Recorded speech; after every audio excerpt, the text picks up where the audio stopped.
자, 여러분 안녕하십니까. 오늘은 경매와 주식 경계를 넘나들면서 요즘 또 주식까지 핫하게 적극적으로 종횡무진 활동하시는 우리 설주환 교수님을 모시고 을사년세의 부동산 시장의 전망 등에 대해서 한번 알아보는 시간을 갖도록 하겠습니다. 교수님 안녕하십니까? 네, 안녕하세요, 교수님. 어떻게 작년 바쁘셨죠?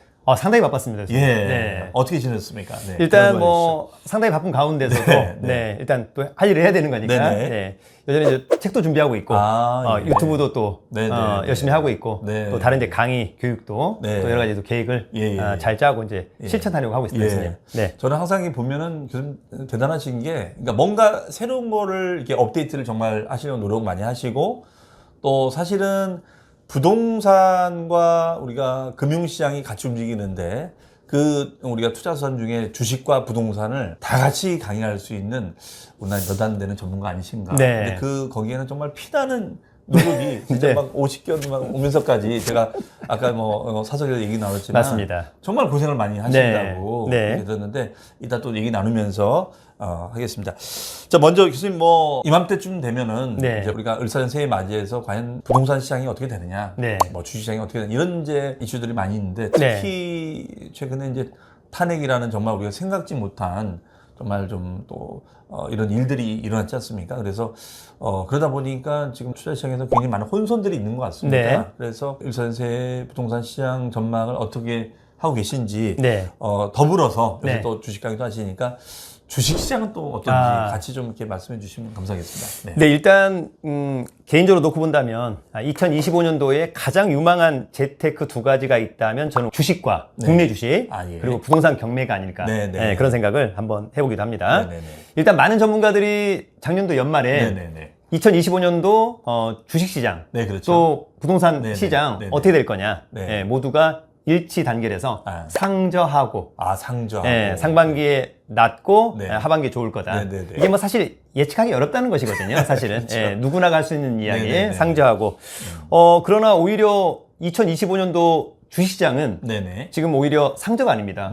상당히 좋은 흐름을 보이고 있다라고 하는 점. 다행입니다. 다만 이제 아쉬운 것은 주식시장에서 가장 악재가 불확실성이거든요. 그런데 지금 한국의 어떤 리더십 문제, 그다음에 경제적인 문제, 사회적인 어떤 불확실성 이런 것들 때문에 시장이 좀 어려울 것으로 보였습니다만 일단 주식 스타팅은 좀 상당히 좋았고요.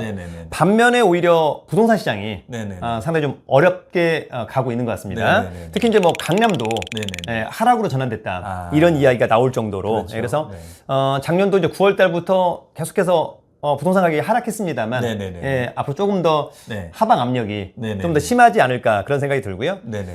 그런 이제 이유 중에 하나는 기본적으로 금리 또 대출 규제도 있었습니다만 일단 실물 경제가 좋지 않은 것 같습니다. 사실 실물 경제 좋아서 좀 소득도 많고 돈이 많으면 사실 풍부한 유동성을 가지고 뭔가 좀 땡길 수 있을 텐데. 그러니까 지금 소비가 좀 진작이 되는데 특히 송년 모임 같은 경우에도 저도 했지만 실제로 확실히 2년에 비해서 송년이든 신년 모임이 정말 줄어든 것 같습니다.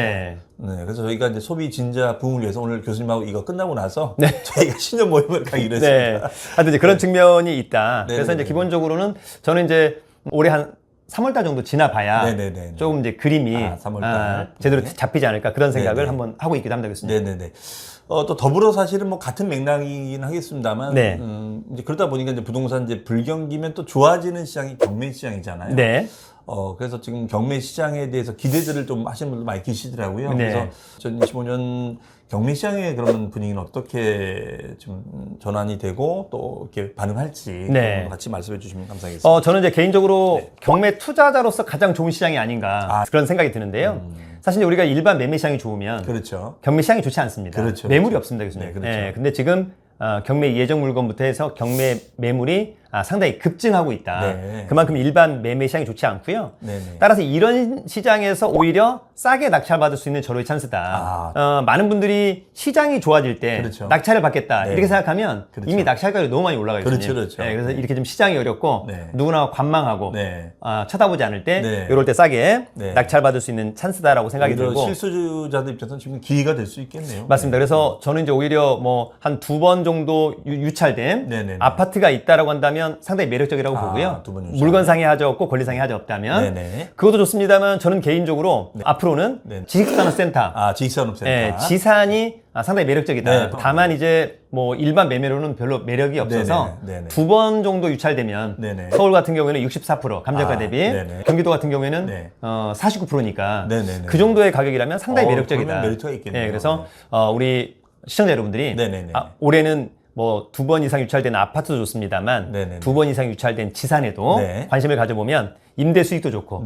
차후에 매매 차익도 충분히 거둘 수 있지 않을까 그런 생각이 또 들기도 합니다. 어쨌든 좀 시장의 전망이 어둡긴 하지만 이렇게 또 기회가 있기 때문에 여러분들 항상 우리가 긍정적인 마인드를 가지고 틈새 시장은 항상 있다. 맞습니다. 그런 걸 생각하시면 좋겠습니다. 사실 또 경매든 뭐 일반 매매든 간에 경매 시장 살펴볼 때 역시 또 이제 아까 지산 얘기했지만은 아무래도 이제 그 부동산은 입지, 위치, 지역 이게 중요하지 않겠습니까? 그래서 교수님이 그럼 보시는 만약 경매로 갔을 때 투자 유망 지역이라든가 물론 이제 워낙 섹터 넓긴 하지만 그래도 좀 추천할 만한 지역이 있다거나 추천 이유가 뭔지 또 설명해 주시면 감사하겠습니다. 어떤 부동산이냐에 따라서 달라질 수 있겠습니다만 일단 뭐 입지는 누가 뭐래도 정말 중요한 포인트라고 생각이 들고요. 다만 이제 아파트 같은 주거용 부동산 같은 경우에는 특히 이제 교통망, 지하철이나 최근에 이제 GTX-A 이런 것도 상당히 중요할 것 같고요. 반면에 토지나 공장이라고 한다면 도로망도 상당히 좀 중요하지 않을까 그런 생각이 드는데 제가 그래서 이제 서울 같은 경우 제가 이제 그 1년 투자 클럽반을 운영하면서 한 달에 2번은 무조건 임장 갑니다. 그래서 첫 번째 주는 서울을, 세 번째 주는 경기도나 인천을 임장을 좀 가고 있는데 사실 뭐 서울 같은 경우가 어디가 좋다라고 하는 것은 그다지 큰 의미가 없는 게 물론 강남 3구 좋고 용산 좋습니다, 여러분. 조정 대상 지역 너무 좋은데 워낙 유명한 지역이니까. 근데 너무 비싸니까. 그래서 그런 데보다는 오히려 이번에 GTX A 노선이 개통된 은평구의 연신내. 저는 상당히 매력적이라고 보고 다만 이제 연신내나 또는 청량리 이런 곳들은 그러나 이제 주거용으로보다는 아무래도 이제 업무나 비즈니스 그런 쪽이 또 상당히 매력적이지 않은가 그런 생각이 좀 들기도 하고요. 반면에 이제 제 주위에 요즘에 뭐 노원이나 도봉, 강북이나 이런데 2번 이상 유찰된 또 구축의 아파트가 있는데 이런 것들은 지금 당장은 좀 어려울 것 같고요. 재건축에 대한 기대가 별로 없다 보니까 그러나 앞으로 좀 중장기적으로 놓고 본다면 구축이라 하더라도 역세권이라면 조금 관심을 가져보는 게 좋겠다라는 생각이 들고요. 반면에 제가 이제 최근에 다녀온 경기도 같은 경우에는 GTX A 노선이 오픈된 파주 운정역. 상당히 매력적이라고 보고 그 라인이 상당히 매력적인 것 같습니다. 그래서 파주, 운정, 그다음에 킨텍스, 대구까지가 상당히 매력적이라고 보고요. 반대편에 지난번 다녀온 동탄도 상당히 매력적이고 일자리도 많고 그다음에 지난번 또 8호선이 연장된 별내, 가산 이런 곳들도 상당히 매력적이라고 봅니다. 그래서 앞으로 이제 우리가 투자를 할 때는 가장 중요한 것은 이제 개발 호재가 뭐가 있냐. 특히 그 중에서도 물론 일자리도 중요합니다만 저는 교통망의 호재가 상당히 중요하다고 생각합니다. 교통망. 그러면 만약에 이제 이런 임장이 굉장히 중요하지 않습니까? 그래서 아무래도 전문가분과 동행하면 여러분들이 현장 답사 관심도 많이 계실 텐데 만약에 뭐 교수님 따라서 한번 가보고 싶다.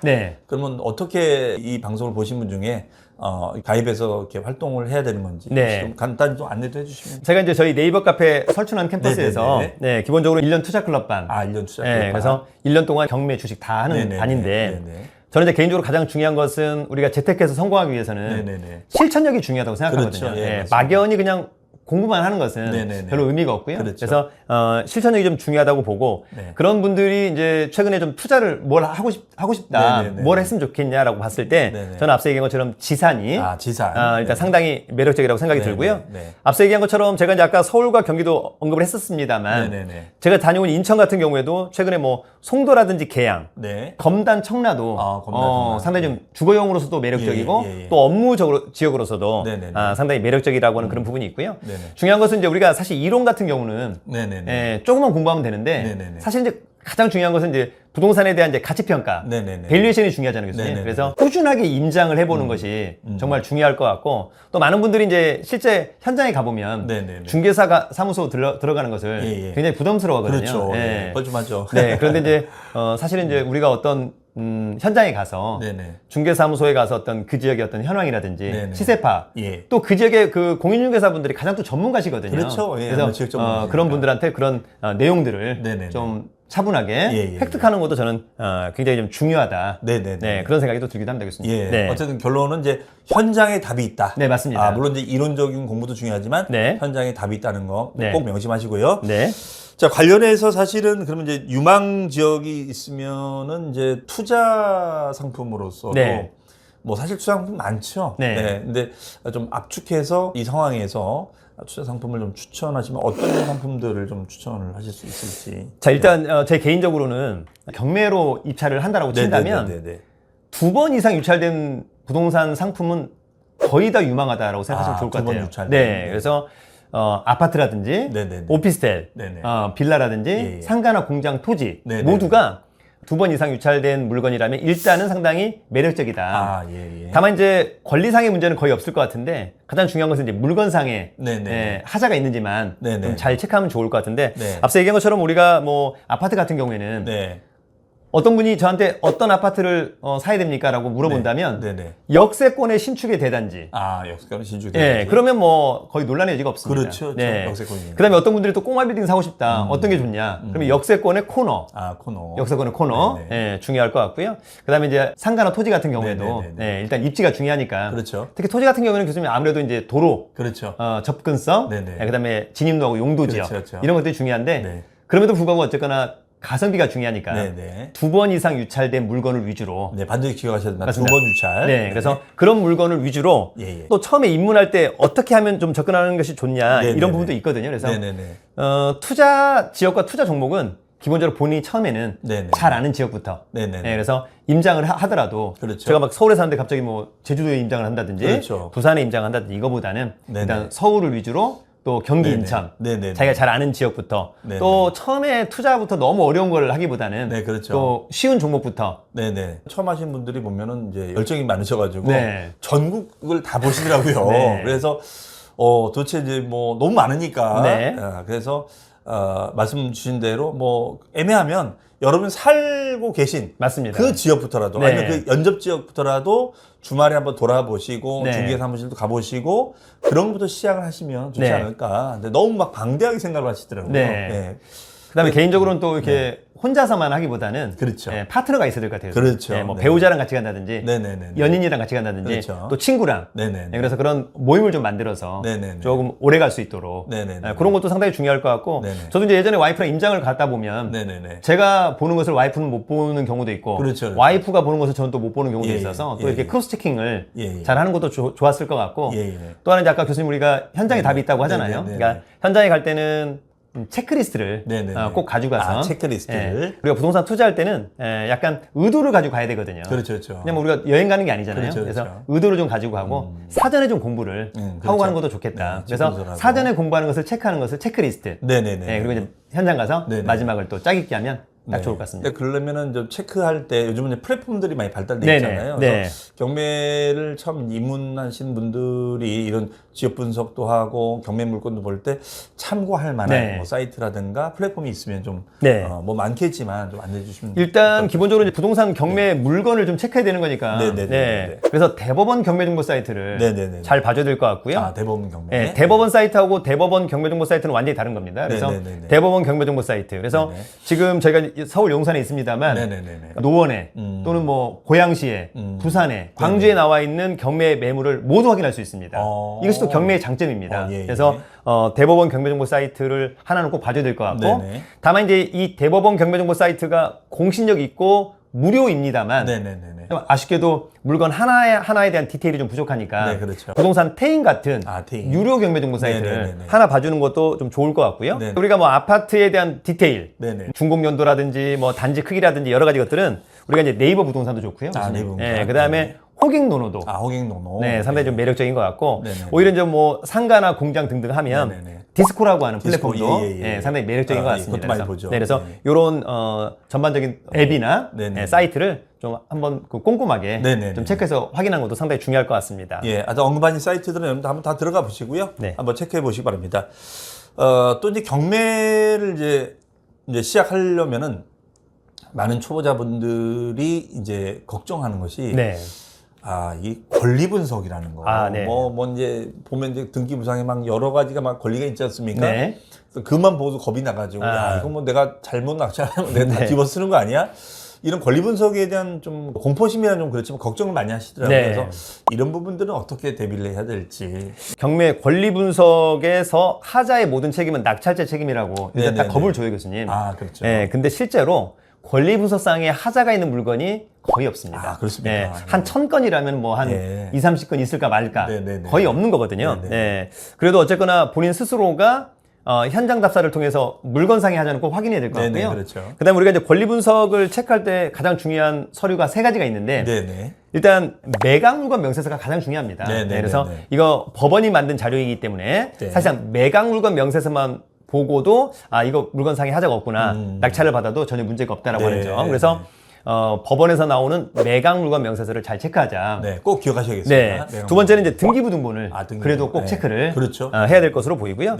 마지막으로 이제 건물이라면 건축물 대장도. 네, 그렇죠. 건축물 대장상에서 또 약간 애매한 부분이 또 위반 건축물이 가끔 있더라고요. 위반 건축물. 네, 그럼 또 원상복구 등등등. 지난번에 저희가 종로에 어떤 꼬마 빌딩을 갔는데 건축물 대장하고 등기부상에는 3층의 건물인데 막상 가보면 4층짜리 건물이에요. 그러니까 마지막 4층은 불법 증축인 것 같습니다. 그런 것들은 나중에 철거를 해야 되는 거니까 또 상당히 불편할 수 있다. 아니면 과태료를 낸다. 맞습니다. 그래서 그런 부분을 좀 잘 체크를 해야 될 것으로 보입니다. 네네.